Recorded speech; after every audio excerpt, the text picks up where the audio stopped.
नमस्कार, आप देख रहे हैं न्यूज वन इंडिया। मैं हूं आपके साथ उन्नति भटनागर। बुलेटिन की शुरुआत करते हैं बड़ी खबर के साथ, जहां मेरठ में न्यूज वन इंडिया की खबर का बड़ा असर हुआ है।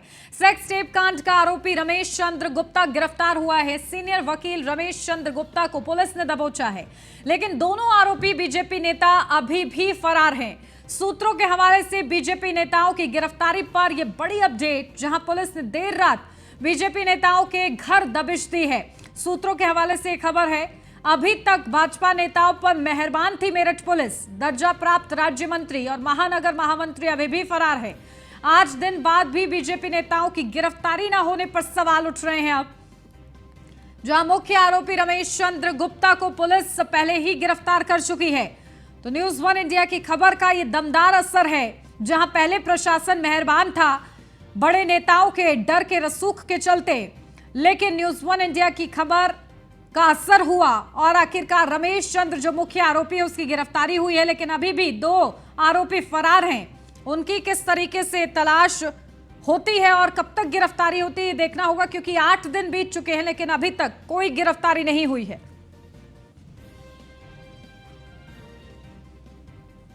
तो दोनों आरोपी बीजेपी नेता अभी भी फरार हैं। सूत्रों के हवाले से बीजेपी नेताओं की गिरफ्तारी पर यह बड़ी अपडेट थी। तो एसएसपी ऑफिस पर सपा कार्यकर्ताओं ने हंगामा किया है इसी खबर को लेकर, जहां एसपी देहात कमलेश बहादुर को सपा कार्यकर्ताओं ने ज्ञापन सौंपा है। सेक्स टेप मामले में बीजेपी नेताओं को गिरफ्तार करने की मांग की जा रही है। दर्जा प्राप्त राज्य मंत्री संजीव गोयल सिक्का को गिरफ्तार करने की मांग हो रही है, तो महानगर महामंत्री अरविंद गुप्ता मारवाड़ी को गिरफ्तार करने की मांग हो रही है। तो अब इस पूरे मामले पर जहां सियासत की भी एंट्री हो चुकी है, क्योंकि 8 दिन बीत जाने के बावजूद भी अगर गिरफ्तारी नहीं होती है तो सवाल उठेंगे कि आखिर क्या बीजेपी का टैग है साथ में, इस वजह से गिरफ्तारी नहीं हुई है। प्रशासन इतना मेहरबान क्यों है? आरोपी तो आरोपी होता है।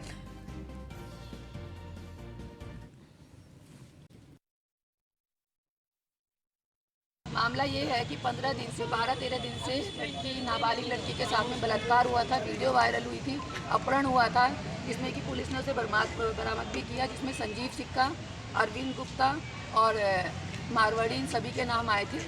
और अभी तक इन सब में से किसी की गिरफ्तारी नहीं हुई है। लगातार जितना भी है ये सब चीज़ें बढ़ती जा रही हैं। तो इस चीज़ को लेकर आज हम लोगों ने यही सोचा है कि आज कप्तान साहब को आके ज्ञापन दें।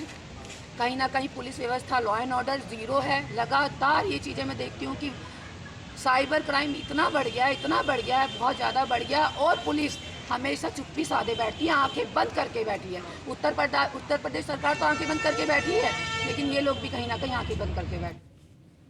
तो इस पूरे मामले पर जहां एक तरफ सियासत भी अब शुरू हो गई, लेकिन इस बीच न्यूज वन इंडिया के कई बड़े सवाल हैं इस पूरे मामले पर। नाबालिग लड़की के शारीरिक शोषण पर कार्रवाई में तेजी क्यों नहीं है? जहां 8 दिन बाद एक आरोपी गिरफ्तार हुआ है, 2 और आरोपी कब गिरफ्तार होंगे, ये सबसे बड़ा सवाल है। तो बीजेपी नेताओं पर पार्टी और संगठन क्यों नहीं कोई एक्शन ले रहा है? अरविंद गुप्ता, मारवाड़ी और संजीव कुमार को कौन बचा रहा है? पुलिस किसके इशारों पर बीजेपी नेताओं को बचा रही है? 164 के तहत बयान दर्ज होने के बाद भी पकड़ से दूर हैं बीजेपी नेता। क्या 2 आरोपियों को बीजेपी नेता होने का फायदा मिल रहा है? पुलिस की बीजेपी नेताओं पर मेहरबानी से कई बड़े सवाल अब इस पूरे मामले पर खड़े हो रहे हैं। तो वहीं मेरठ की नाबालिग लड़की को आखिर कब इंसाफ मिलेगा? तो ये न्यूज वन इंडिया के बड़े सवाल है इस पूरे मामले पर। तो खबर का असर हुआ है, जहां मुख्य आरोपी तो गिरफ्तार हुआ है, लेकिन अभी भी 2 आरोपी फरार हैं। अपडेट ले लेते हैं, हमारे संवाददाता अतुल हमारे साथ जुड़ गए हैं। अतुल, देखिए, इस पूरे मामले पर मुख्य आरोपी की गिरफ्तारी हो गई है, लेकिन अभी भी बड़ा सवाल यह बना हुआ है कि 2 आरोपियों पर किस तरीके से तलाश जारी है, दबिश कैसे दे रही है पुलिस, आखिर इतनी मेहरबान क्यों है? 8 दिन बीत चुके हैं। ऋतु, सबसे बड़ा सवाल यह है कि भाजपा नेताओं पर कहीं ना कहीं पुलिस मेहरबान है। उत्तर प्रदेश सरकार के दर्जा प्राप्त राज्य मंत्री संजीव गोयल सिक्का और वहीं अरविंद गुप्ता मारवाणी जो मेरठ के महानगर के महामंत्री है, दोनों नेताओं पर पुलिस अभी तक मेहरबान नजर आ रही है। कोई कार्रवाई देखने को नहीं मिल रही है, लेकिन सवाल यह है कि मुख्य आरोपी को पुलिस ने गिरफ्तार किया है। देखिए, 8 दिन बीत चुके हैं, 8 दिन बाद मुख्य आरोपी को पुलिस ने गिरफ्तार किया। वहीं अगर सपा पार्टी के कार्यकर्ताओं की बात की जाए, महिला नेत्रियों की बात की जाए तो उनका साफ तौर पर कहना है कि विपक्ष के नेताओं पर जिस तरह से कार्रवाई होती है, लेकिन भाजपा नेताओं पर कार्रवाई देखने को नहीं मिल रही है। विपक्ष का अगर कोई नेता होता तो अब तक बुलडोजर उनके घर पहुंच जाता, लेकिन अगर भाजपा के नेता है तो उन पर कार्रवाई का नाम तक नहीं है। सबसे बड़ा सवाल ये देखने को मिल रहा है कि दर्जा प्राप्त राज्य मंत्री पर अब कार्रवाई होगी या नहीं होगी, मेरठ के महानगर के महामंत्री पर कार्रवाई होगी नहीं होगी। सबसे बड़ा सवाल कल एक अधिवक्ता ने भी न्यूज वन इंडिया से खास बातचीत कर वक्त बताया था कि अगर कोई भी पॉक्सो एक्ट में मुकदमा दर्ज होता है तो हाई कोर्ट का कहना है कि पहले गिरफ्तारी करे, उसके बाद में विवेचना करे।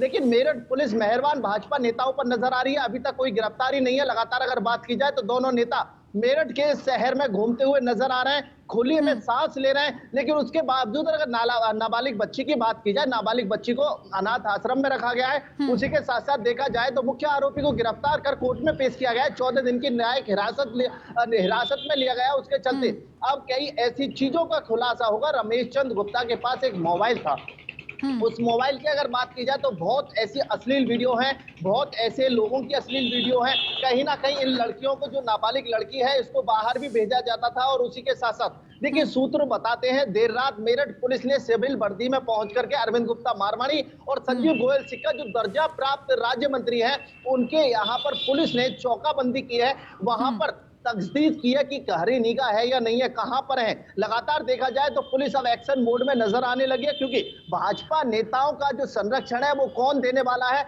पश्चिम यूपी की अगर बात की जाए तो कौन पश्चिम यूपी का ऐसा नेता है, उत्तर प्रदेश सरकार का कौन मंत्री, कौन विधायक इनको संरक्षण देना है। सवाल यह है, विपक्ष का सवाल लगातार विपक्ष के नेता खड़े कर रहे हैं। समाजवादी पार्टी के कार्यकर्ताओं की बात की जाए तो उन्होंने एसएसपी को ज्ञापन दिया। उन्होंने साफ तौर पर कहा है कि जल्दी से जल्द गिरफ्तारी होनी चाहिए, नाबालिग बच्ची को इंसाफ मिलना चाहिए। लेकिन उसके बावजूद देखा जाए तो भाजपा नेताओं पर पुलिस मेहरबान है, किसी भी तरह का कोई अभी तक ठोस कदम पुलिस नहीं उठा रही है। देखिए, सबसे बड़ा सवाल 164 के बयान होने के बावजूद जो नाबालिग बच्ची है उसके बयान में क्लियर हो जाते हैं, नाम क्लियर हो जाते हैं, दर्जा प्राप्त राज्य मंत्री का नाम क्लियर होता है, और उसके बाद पुलिस केवल तथ्य इकट्ठा करने का आश्वासन देती है कि जल्द से जल्द तथ्य इकट्ठे किए जाएंगे। 8 दिन बाद लगातार देखा जाए न्यूज वन इंडिया ने खबर की मुहिम चलाई थी, और उसके बाद देखिए जिस तरह से कार्रवाई हुई है, पुलिस कहीं ना कहीं अभी भी बसती हुई नजर आ रही है, भाजपा नेताओं को संरक्षण देती हुई नजर आ रही है, लेकिन गले में लटकी तलवार दोनों भाजपा नेताओं को सता रही है। इस वक्त देखा जाए तो दोनों भाजपा नेता फरार हैं,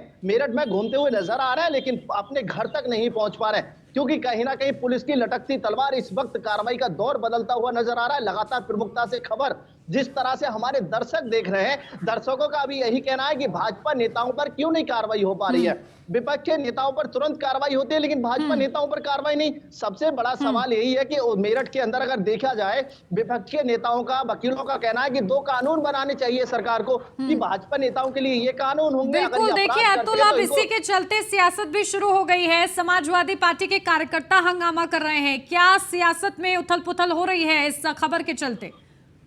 देखिए, मेरठ की बात की जाए तो इस वक्त सियासी जो माहौल है, गर्मियां हैं, वो इस वक्त मैदान में उतर चुकी है। सरगर्मी की अगर बात की जाए तो लगातार विपक्ष में समाजवादी पार्टी के कार्यकर्ता और नेता इस वक्त मैदान में उतर कर नाबालिग अनाथ बच्ची को न्याय दिलाने के लिए उतरे हैं। उनका साफ तौर पर कहना है कि हम अधिकारियों से मिलेंगे, अधिकारी अगर कार्रवाई नहीं करते हैं तो उसके बाद धरना भी देंगे। लेकिन अगर बात की जाए तो महिला इस वक्त समाजवादी पार्टी की जो महिला नेत्री हैं वो सामने आकर के कार्रवाई की मांग कर रही है। दूसरी तरफ देखा जाए तो वहीं विपक्ष की बात की जाए तो विपक्ष इस वक्त भाजपा को जम करके घेर रहा है। लेकिन सबसे बड़ा सवाल फिर एक यही आता है कि भारतीय जनता पार्टी और संगठन क्यों दोनों नेताओं पर मेहरबान है। लगातार देखा जाए मेरठ बार एसोसिएशन की तरफ से रमेश चंद गुप्ता पर कार्रवाई का दौर काफी दिन से जारी है। जिस वक्त वो पीड़िता बार में पहुंचती है, एप्लीकेशन देती है, अपने तथ्य देती है, उसके बाद बार की तरफ से कार्रवाई शुरू हो जाती है। लेकिन भाजपा नेताओं की बात की जाए तो कहीं ना कहीं संगठन और भाजपा मेहरबान है। देखा जाए पश्चिम उत्तर प्रदेश के बड़े कद्दावर नेता है दर्जा प्राप्त राज्य मंत्री, और वहीं महानगर के महामंत्री अरविंद गुप्ता की बात की जाए तो भाजपा के हर प्रोग्राम को मैनेज करने वाले हैं महानगर के महामंत्री। इनका एक भोज चलता है, मारवाड़ी भोज है, उसी के द्वारा भाजपा नेताओं को वहीं पर पार्टी की जाती है। वहीं पर अगर बात की जाए तो सारे प्रोग्राम भारतीय जनता पार्टी के बड़े प्रोग्राम अरविंद गुप्ता मारवाड़ी करते हैं। तो इसी को लेकर के कहीं ना कहीं संगठन और भाजपा इन पर मेहरबान नजर आ रहे हैं। बिल्कुल, देखिए एक तरफ जीरो टॉलरेंस की नीति है और दूसरी तरफ ये आरोपी हैं। क्या केवल बीजेपी का टैग इनके पास है इसलिए कार्रवाई इन पर नहीं होगी, या इन पर वो नियम लागू नहीं होगा? देखिए ऋतु, यही तो विपक्ष का कहना है कि अगर विपक्ष में जातिवाद को देख करके कार्रवाई होती है, लेकिन भारतीय जनता पार्टी में कितना भी बड़ा गुंडा हो, माफिया हो, उस पर अगर भारतीय जनता पार्टी का टैग है तो कार्रवाई नहीं होगी। उनके लिए आईपीसी की धाराएं और बनानी चाहिए, उनके लिए कानून और बनाना चाहिए सरकार को, जिसके चलते जो भाजपा का टैग लिए फिर रहे ठीक है हैं अतुल, मैं उन आपके पर पास कार्रवाई ना लौटती हो हूँ। हमारे साथ कपीश श्रीवास्तव जी जुड़ गए हैं समाजवादी पार्टी से। कपीश जी, देखिए इस पूरे मामले पर विपक्ष का क्या रुख है? हालांकि सियासत तो शुरू हो गई है, लगातार समाजवादी पार्टी इस मुद्दे को उठा रही है, लेकिन देखिए इस मुद्दे पर कई बड़े सवाल हैं और न्यूज़ वन इंडिया भी प्रमुखता से वो सवाल पूछ रहा है निष्पक्षता के साथ कि आखिर जीरो टॉलरेंस की नीति की जो बात की जाती है, क्या वो इस खबर पर लागू होती नजर आ रही है? नहीं, 0% की जो टॉलरेंस की नीति है वो तो सिर्फ कहने के लिए। अगर भारतीय जनता पार्टी का कोई नेता, कोई मंत्री, कोई कार्यकर्ता कोई भी क्राइम करता है तो वो तो संत है ना, वो तो वॉशिंग मशीन से धुला हुआ है। बहन बेटियां जो गोल्ड मेडल लेके आ रही हैं, 4.5 महीने से सड़क पर बैठ के अपनी नाक रगड़वा रही हैं और ये पुलिस के बूटों से साक्षी मलिक का चेहरा रगड़वा रहे हैं। ये तो आप सारे लोगों ने देखा है। यत्र नार्यस्ते पूज्यन्ते रमन्ते तत्र देवता की बात करेंगे और काम करेंगे अपनी बहन बेटियों के साथ इस तरीके। तो इनके नेता का आवरण क्या है? एमजे अकबर साहब थे, 32 महिला पत्रकारों का उन्होंने बलात्कार किया था, मीटू में सारी एविडेंसेस सामने थी। एक एफआईआर मोदी सरकार ने दर्ज नहीं की, उस समय वो कैबिनेट मिनिस्टर थे, केवल उनको मिनिस्टर के पद से हटाया गया, लेकिन उनके ऊपर कोई आपराधिक कानून लागू नहीं किया गया। क्या वो 376 के मुलजिम नहीं थे? सेंगर साहब ने पूरी बिटिया का परिवार साफ करा दिया, स्वयं बलात्कार के केस में वो दोष सिद्ध हुए और जब तक दोष सिद्ध नहीं हो गए भारतीय जनता पार्टी उनको अपने कलेजे से लगाए रखी। साक्षी महाराज जैसे व्यक्ति जा करके जेल में मिलते और कहते हैं कि आप वजह से प्रभु मैं जीत गया। आप इस भारतीय जनता पार्टी के स्तर पर को देखिए कि कहां पर खड़ी है। स्वामी चिन्मयानंद नाम के आगे स्वामी। बिल्कुल, तो कपीश जी देखिए अब बड़ा सवाल यही है कि विपक्ष उस पीड़िता की आवाज बनेगा या फिर सिर्फ सियासी रोटियां सेकी जाएंगी? ये दो ऑप्शन है, इसमें से कौन सा चुनेगा विपक्ष? विपक्ष ने सदैव इनके खिलाफ लड़ाई लड़ी है और हम लोग हर तरीके से लड़ाई लड़ने के लिए तत्पर हैं। आप देखिए कि 4.5 महीने से हमारी बहन बेटियां बैठी हुई और हम लोगों को मॉरली सपोर्ट मुझे करना पड़ रहा। कारण ये है कि स्वयं उन लोगों ने इस बात को कहा कि अगर हम किसी राजनीतिक दल के लोगों को अपने साथ रखेंगे या हमारे राजनीतिक दल सवालों को लेकर के अगर आते हैं तो ये कहेंगे कि ये राजनीतिक एजेंडा चलाया जा रहा है। और हम ये कह रहे हैं कि हम तो मॉरली रूप से हर तरीके से सक्षम हैं। आप ये बात बताइए, रोड जाम करके ही क्या आंदोलन किया जा सकता है? जब अभिव्यक्ति की आजादी सबको है, हमारी पार्टी या कोई भी व्यक्ति, जब हम डिबेट में बैठते हैं या हम विधानसभा के अंदर होते हैं, ये सारी चीजों को कहते हैं, तो क्या उस पर सरकार को ध्यान नहीं देना चाहिए? क्या टूल के रूप में जब तक कोई व्यक्ति आंदोलित नहीं होगा, कोई धरना नहीं देगा, आगजनी नहीं करेगा, तब तक ये सरकार नहीं मानेगी? तो ये तो बात नहीं होनी चाहिए। और मैं ये बात कह रहा हूं कि अगर भारतीय जनता पार्टी के पश्चिम बंगाल के अध्यक्ष थे, वो जिस तरीके से गलत चीजों में लिप्त थे और पकड़े गए और पाए गए, इसी तरीके से आपने गोवा के अंदर देखा कि जिस तरीके से उनके लोग जो है सेक्स रैकेट चला रहे थे, जिस तरीके से स्वामी चिन्मयानंद ने बिल्कुल ठीक है कपीश जी, तो मैं ये समझूं कि मेरठ, बिल्कुल, तो कपीश जी फिर मैं ये समझ रही हूँ कि विपक्ष जो है खासतौर से समाजवादी पार्टी जो है मेरठ की बेटी की आवाज बनेगा और लगातार न्यूज़ वन इंडिया की भी यही अपील रहेगी। बहुत शुक्रिया आपका हमारे साथ बातचीत करने के लिए। तो लगातार देखिए बीजेपी के नेताओं को भी फोन लगाने का प्रयास न्यूज़ वन इंडिया की टीम कर रही है, लेकिन फोन से बचते नजर आ रहे हैं। जो कुछ बोलने को तैयार नहीं है क्योंकि कहीं ना कहीं गलती है और गलती मानने को भी तैयार जो है बीजेपी के नेता नजर नहीं आ रहे हैं और इसी मूड के चलते वो फोन तक नहीं उठा रहे हैं। लेकिन बड़े सवाल है न्यूज़ वन इंडिया के और इसी के साथ ये कोशिश है हमारी कि जल्द से जल्द उस मेरठ की बेटी को न्याय मिल पाए। मेरठ से हमारे संवाददाता अतुल भी लगातार बने हुए, सीधा उन्हीं का रुख करते हैं। अतुल देखिए कपीश जी को आपने सुना किस तरीके से उन्होंने कहा कि विपक्ष जो है अब उस मेरठ की बेटी की आवाज बनेगा, लेकिन इसी के साथ सियासी रोटियां सेकने का भी कहीं ना कहीं काम होगा। तो कहीं ये पूरा मामला जो है सियासत के दबाव में तो दब नहीं जाएगा? कैसे न्याय मिलेगा? क्या कहना है प्रशासन का?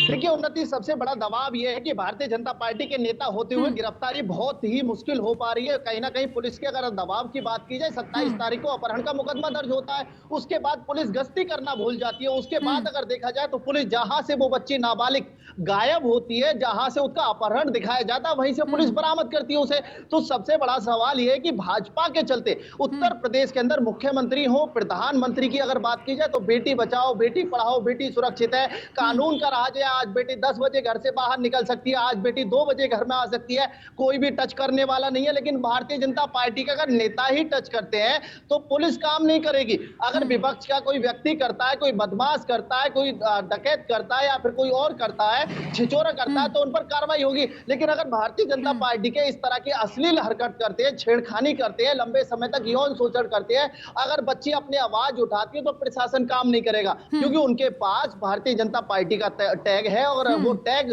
हर किसी को नहीं मिलता है। केवल भारतीय जनता पार्टी के रहने वालों के लिए ही कानून काम नहीं करेगा, विपक्ष के लोगों पर कानून काम करता है। उत्तर प्रदेश की बात की जाए तो बहन बेटी सुरक्षित नजर आ रही है, लेकिन मेरठ के अंदर काफी लंबे समय तक 5 महीने तक भारतीय जनता पार्टी के कार्यकर्ता और दर्जा प्राप्त राज्य मंत्री, मेरठ के महानगर के महामंत्री बच्ची का शोषण कर रहे हैं। उसके बावजूद किसी भी तरह से प्रशासन मुस्तैदी तोड़ता हुआ नजर नहीं आ रहा है। प्रशासन मेहरबान बना हुआ है। प्रशासन की बात की जाए, पुलिस की बात की जाए तो मेहरबान है। 164 के बयान न्यायालय में होते हैं और उसके बाद देखा जाए न्यायालय के बयानों के आधार पर तुरंत गिरफ्तारी होती है। लेकिन मेरठ पुलिस तथ्य इकट्ठा करने में जुटी हुई है और फिर कहीं ना कहीं नेताओं को भगाने का भी कहीं ना कहीं जो संरक्षण है, अगर वो ना मिले तो नेता पहले ही गिरफ्तार हो जाए। लेकिन कहीं ना कहीं जो पुलिस समय दे रही है, इस वक्त वो फरारी काट सकते हैं। फरारी काटने के बाद गिरफ्तारी करना बड़ा मुश्किल होता है। पुलिस की अगर बात की जाए, लगातार जिस तरह से मीडिया खबर चला रहा है, न्यूज़ वन इंडिया खबर चला रहा है, उसके बाद पुलिस का कल का कहना था कि जल्द ही गिरफ्तार किया जाएगा, लेकिन देर रात